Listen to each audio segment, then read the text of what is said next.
Hi, this is William B. Weeks Jr., and I'm here to talk about Twitter rules and managing your Twitter account.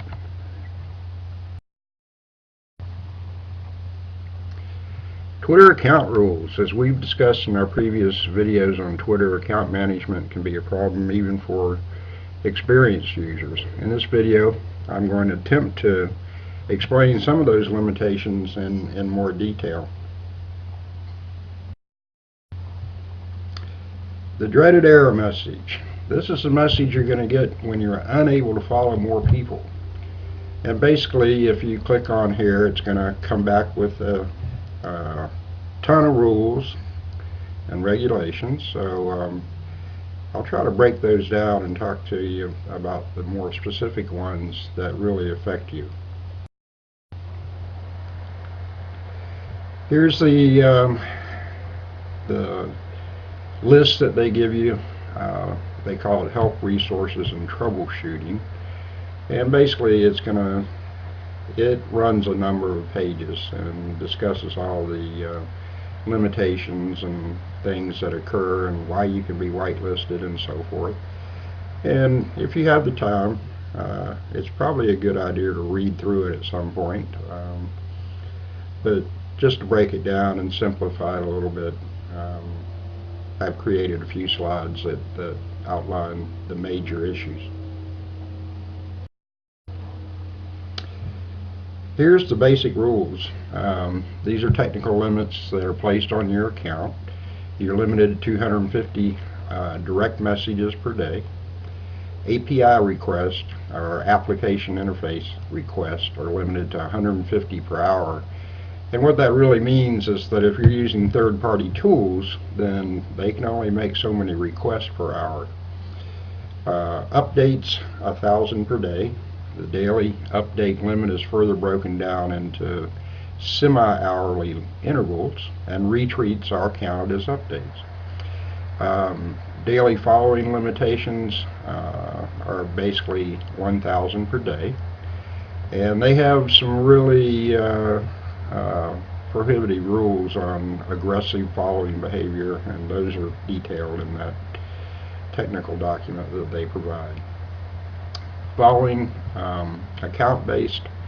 So once you reach the 2,000 barrier, there's additional attempts to limit, or limited by the account, and there's specific ratios, and we've discussed those in one of the other slide presentations that I presented. Just some additional notes. There's limits on devices and applications. So these limits include all types of devices, from your web, mobile phone, application interfaces, or third-party applications, and these are all tracked against an hourly API limit. People who use multiple third-party applications can reach these limits much more quickly. And some additional notes, if you do reach a limit, Twitter will let you know. That was the error message that I showed you in the previous slides. And these limits are basically time-based. So there's limits on direct messages, updating, and API requests. And basically you're going to have to wait approximately an hour, and then you can come back in and start over again. The update limit of 1,000 updates per day is then further broken down, so you can actually hit these limits within hourly intervals. And again, you're just going to have to wait and try again in an hour or two and see if the limit period has elapsed. In most cases it will. So just be very careful here, and don't try to get too aggressive on hitting a large number of followers, in a day. So some of the automated functions, the only auto following behavior Twitter allows is auto follow back. In other words, following a user after they've followed you. And I've talked about this in previous presentations. One of the tools I use is Tweepy, and it has that capability as well as unfollowing. Um, there's a note here on unfollowing. So again, if you try to unfollow and then go back in and follow people, you may hit those technical limits that we just discussed, and they can whitelist you if you do this too frequently. So again, as I said, you need to do it periodically, but you shouldn't be doing it 2 or 3 times a day by any means. So take care when you do that. Automated thanks for following messages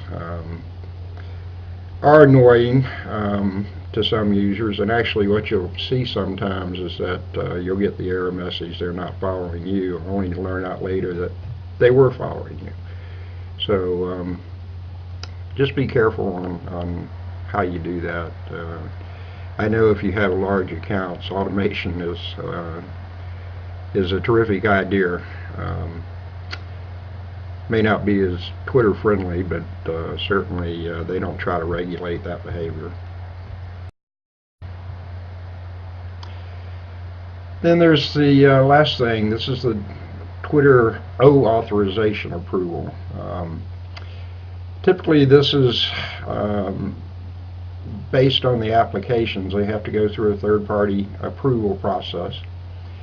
And then when that happens, you allow the application to access by approving their connection, but you don't want to give out your username or password. And once approved, you'll see a revoke the connection from your connections tab.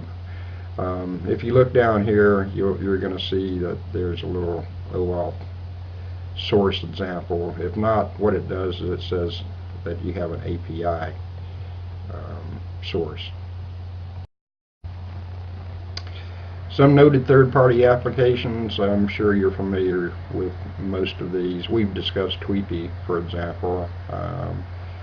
SocialInf is another very popular one to manage social media accounts. And then there's other ones here, and you can check those out as you desire. In summary, no one likes rules, but I've tried to describe the important ones to you and how to resolve them. Hopefully it'll make your Twitter experience a little bit easier to deal with and not so frustrating. So hope you enjoy it and have fun.